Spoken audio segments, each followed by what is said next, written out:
Hola a todos, sean bienvenidos a este espacio de capacitación de parte del Seminario Concordia. Les damos la bienvenida, nos alegramos por compartir este tiempo, esta capacitación, como mencionamos, orientada hacia una mayor comprensión de la educación sexual integral, pensada también para docentes luteranos y docentes que trabajan en escuelas luteranas.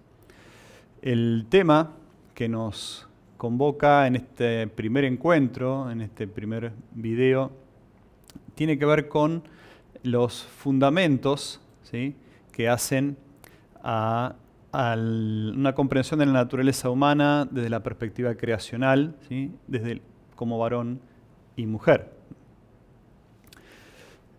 Cuando el rey David preguntó ¿qué es el ser humano?, él hablaba con Dios, su creador, pero allí no planteaba un problema de identidad. En el Salmo 8, versículo 4, muestra que no tiene dudas en cuanto a la naturaleza humana o algún planteo sobre temas antropológicos. Él sabía que era el ser humano, pero se maravillaba con quien creó el cielo y la tierra y todo lo que existe, y al mismo tiempo también estaba atento a la realidad de cada persona en este mundo. Pero hoy esta pregunta reaparece y nos sigue planteando ¿qué es el ser humano? Es una pregunta que llega a ser muy importante porque debido a los distintos enfoques que se proponen como respuesta a esta pregunta, vamos a encontrar también una definición de la persona humana. Y esto conforma el núcleo de varios debates o controversias actuales, como por ejemplo el tema del aborto, la investigación a partir de células madres, mientras que la noción básica de humanidad también queda determinada por otros debates, como por ejemplo el derecho de las mujeres, el tema de la homosexualidad y el concepto del matrimonio.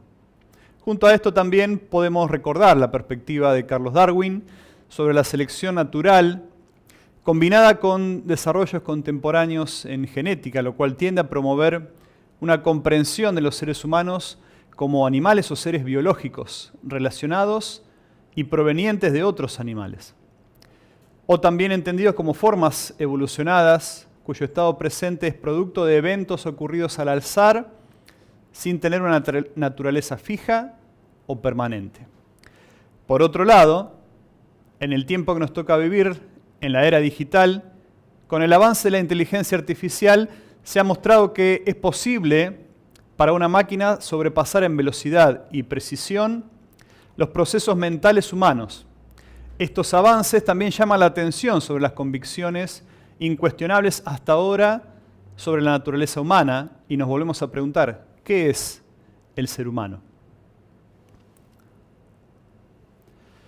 La Biblia, principalmente el Antiguo Testamento, presenta una imagen destacadamente rica, compleja e integrada del hombre y de la mujer.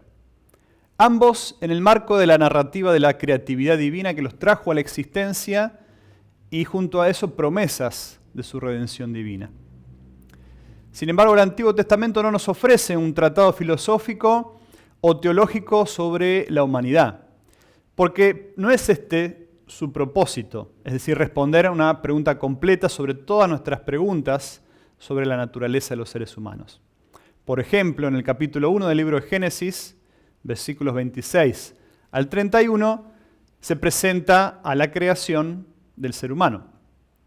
Y aquí las palabras con que se introduce este momento es hagamos al hombre. Y allí pone a Dios como la única fuente y principio de la humanidad, a la cual Dios hace a su imagen y semejanza y a quienes concede dominio sobre toda la creación, incluyendo otras criaturas vivientes. La narrativa de Génesis de la creación del primer ser humano enfatiza que la humanidad es el centro de la creación de Dios. Decimos esto porque, en primer lugar, solo en el momento en que el relato llega a la creación de la humanidad se produce un debate, una charla en Dios mismo, anunciando lo que estaba a punto de hacer. Dios dijo, Hagamos al hombre a nuestra imagen y semejanza, que domine en toda la tierra sobre los peces del mar, aves de los cielos y las bestias, y sobre todo animal que repta sobre la tierra. El resto de las criaturas simplemente resultaron o procedieron de la tierra. Pero en el caso del ser humano, queda a la vista los planes de Dios con respecto al lugar que ellos tendrían frente al resto de lo que se crea. La creación del hombre y la mujer se muestra como una decisión intencional de parte de Dios. El segundo aspecto que destacamos procede del acto de la creación misma. Los seres humanos aparecen al final de todo. Nada fue creado después de ellos, y Dios les concede dominio sobre todo lo creado y pone en sus manos también el desarrollo continuo de todo lo que llega a existir en el mundo. Dios mismo se hace responsable por la forma corporal de los seres humanos, ya que del polvo de la tierra, Dios el Señor formó al hombre y le dio aliento de vida en su nariz, y así el hombre se convirtió en un ser con vida. Esto lo leemos en el capítulo 2, versículo 7 del libro de Génesis. Entonces, desde esta fundamentación bíblica, entendemos que los seres humanos en principio son seres relacionales y al mismo tiempo son mutuamente dependientes. El ser humano también tiene la capacidad de creer. Por eso vemos a nuestro alrededor que siempre hay una búsqueda y una necesidad de creer, de aferrarnos a algo. En este sentido, ya podemos deducir que el ser humano es un ser espiritual. Y así la fe se transforma o llega a ser una parte importante de la existencia humana. Esta comprensión de los seres humanos como criaturas de Dios va directamente en contra de la creencia ampliamente difundida que los seres humanos son inherentemente libres. La libertad es una convicción básica de nuestra cultura. Se asume que los seres humanos son libres para elegir siempre, y esto es una característica que define a las sociedades contemporáneas. El sociólogo Peter Berger describe esta realidad de la siguiente manera. En la modernidad se manifiesta una expansión tremenda de la concepción de la vida humana como una permanente búsqueda de opciones. Y efectivamente esta definición la podemos ver plasmada en la realidad que nos rodea. También encontramos otras corrientes de pensamiento contemporáneo como la biología evolucionista o la psicología, que sugieren o van en una línea contraria. Definen a los seres humanos como no siendo libres, ya que sus percepciones, sus juicios, sus decisiones y acciones están condicionadas o determinadas. Estas miradas contemporáneas sobre la libertad nos llevan a dos preguntas sobre el estatus de los seres humanos. La primera tiene que ver con su propia naturaleza y con la constitución de los seres humanos. Y la segunda tiene que ver con la libertad de la voluntad humana.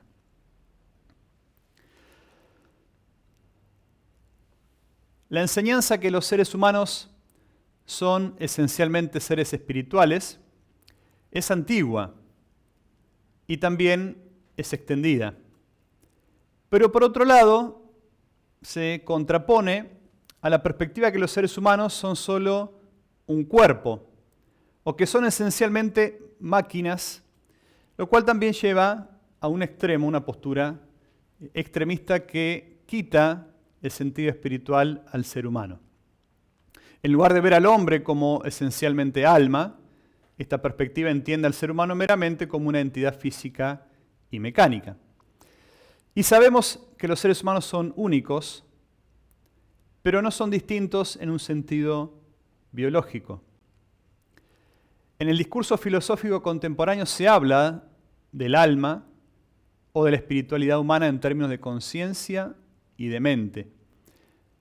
Pero no se refiere o no se utilizan términos tradicionales de la teología como por ejemplo el alma y la ética.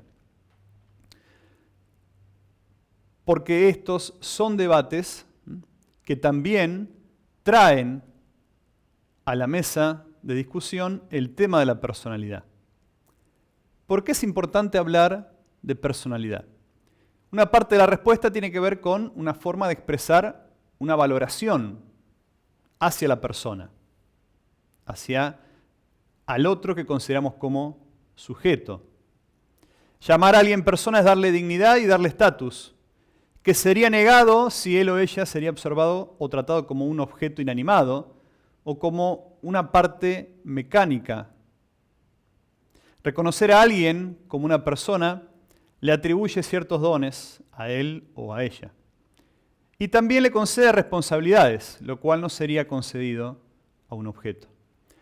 Es muy necesario proveer una clara definición cristiana de persona en relación a cómo se lo usa hoy en día en ética y la política civil moderna, la cual ha informado debates sobre temas como el aborto. Hay personalidad o personas, en este sentido, se los entiende solamente definidos como a través de ciertas cualidades, que son la conciencia, la racionalidad o la capacidad para el lenguaje. Por ejemplo, Peter Singer es famoso o reconocido por adoptar esta posición y llevarla a conclusiones lógicas. Veamos.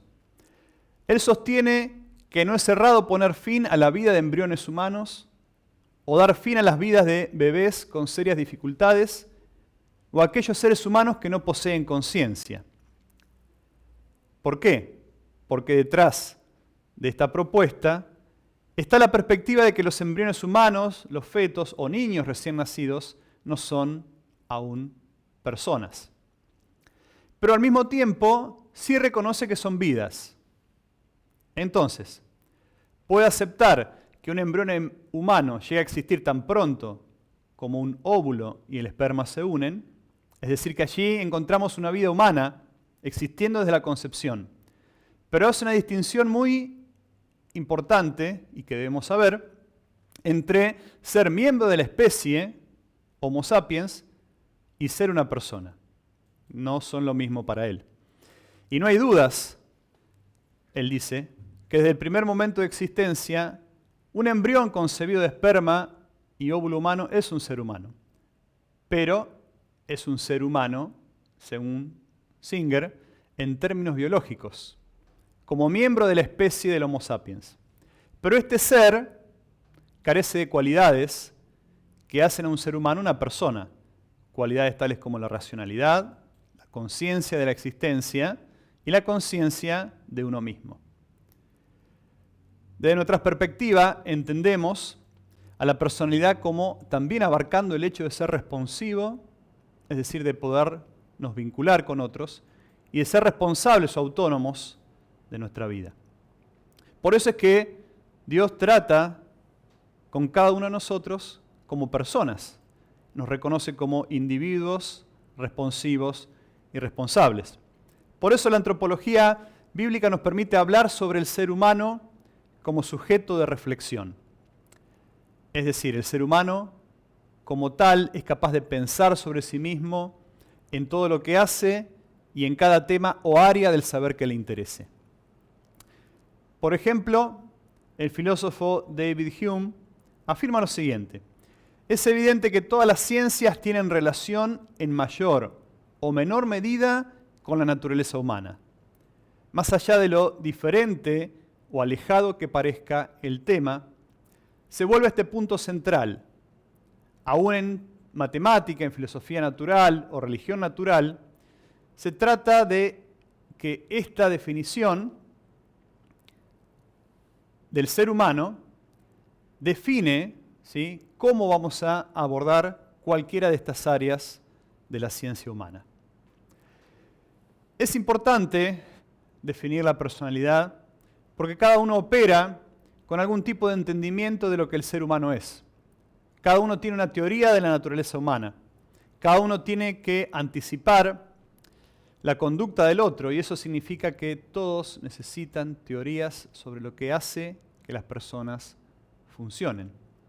Una teoría tácita de la naturaleza humana, es decir, que la conducta es causada por pensamientos y sentimientos, está nutrida en la misma forma en que pensamos sobre las personas. Ahora vamos a pensar o reflexionar sobre la sexualidad específicamente dentro del plan creacional, de la vida humana y de los vínculos interpersonales.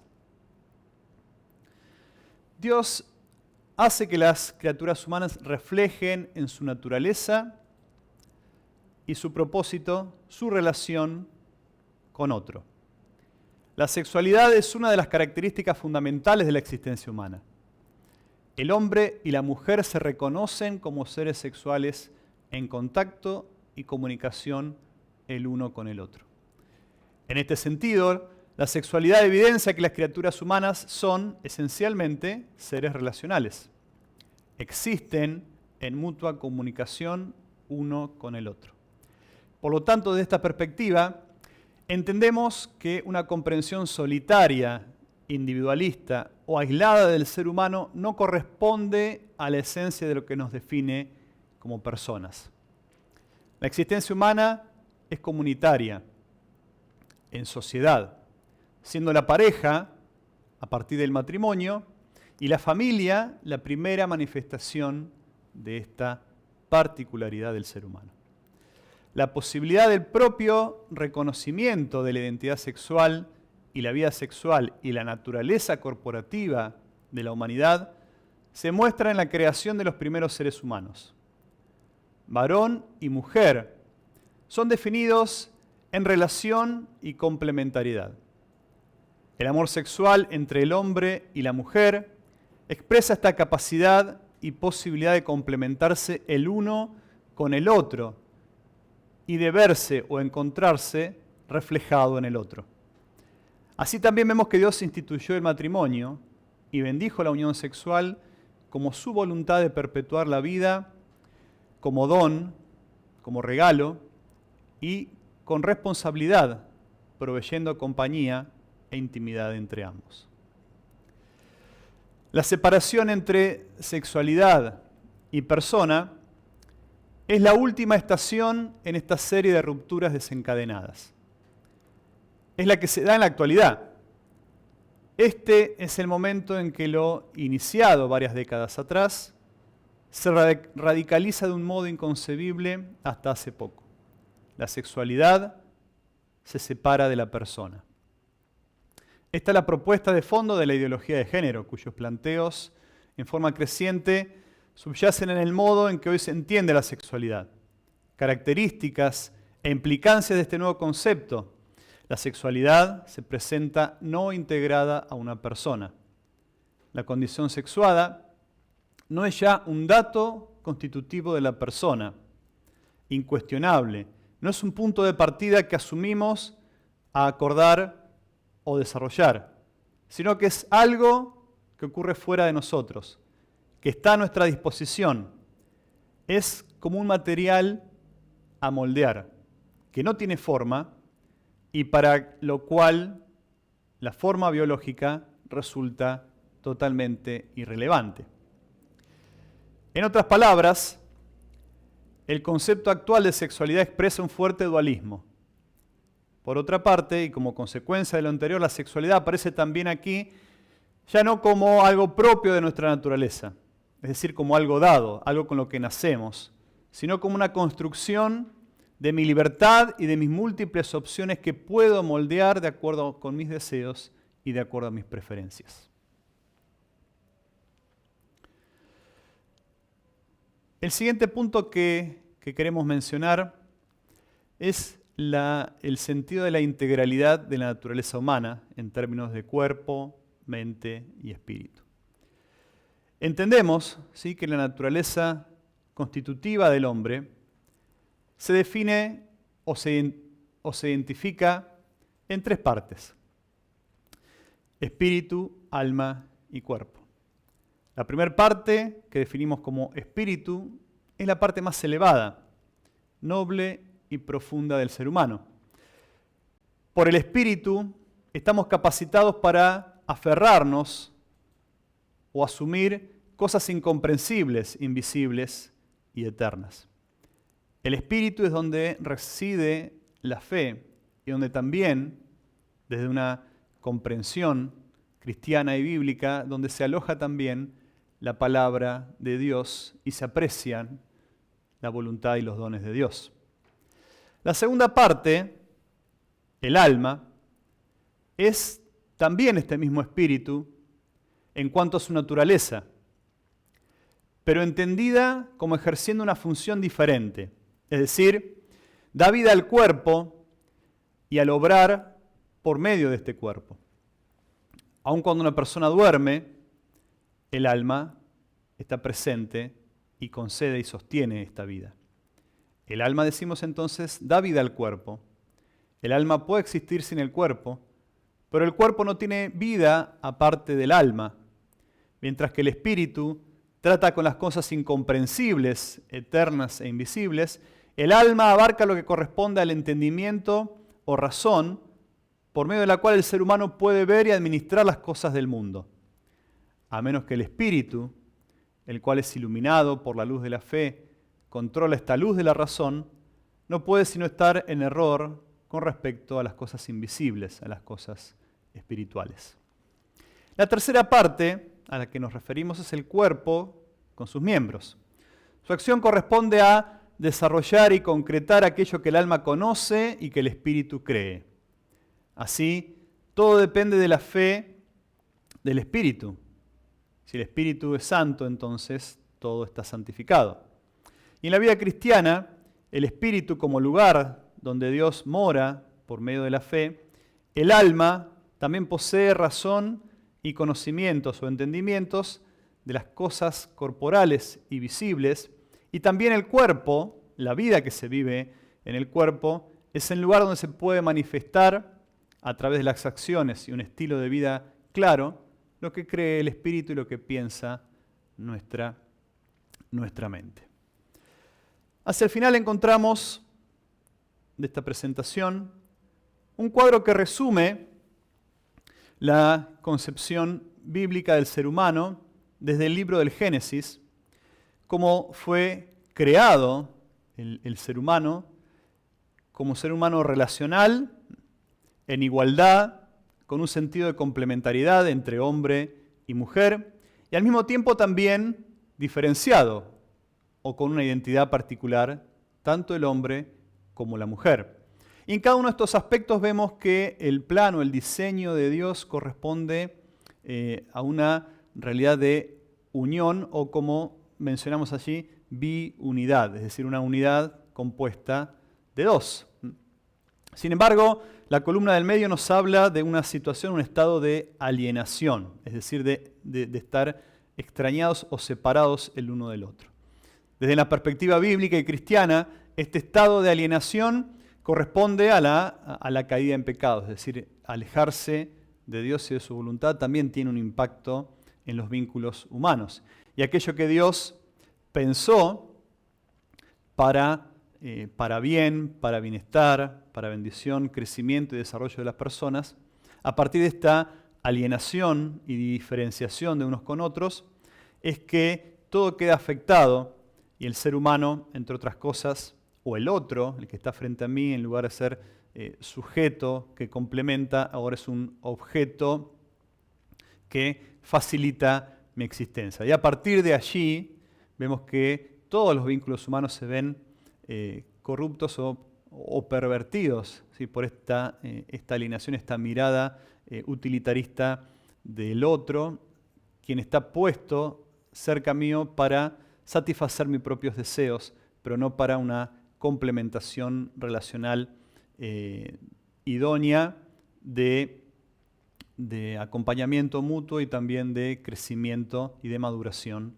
en pareja, en cuanto a la pareja, en la familia, y también eso impacta en la vida de la sociedad. Muy bien, hasta aquí este primer video, esta presentación que nos llevó a enfocarnos, ¿sí? digamos, en el aspecto más conceptual de nuestro trabajo de este primer módulo, ¿sí? Los invito a también poder seguir la segunda presentación que nos va a orientar sobre temas más específicos en cuanto a una comprensión de la sociedad, cultura, género y otros temas.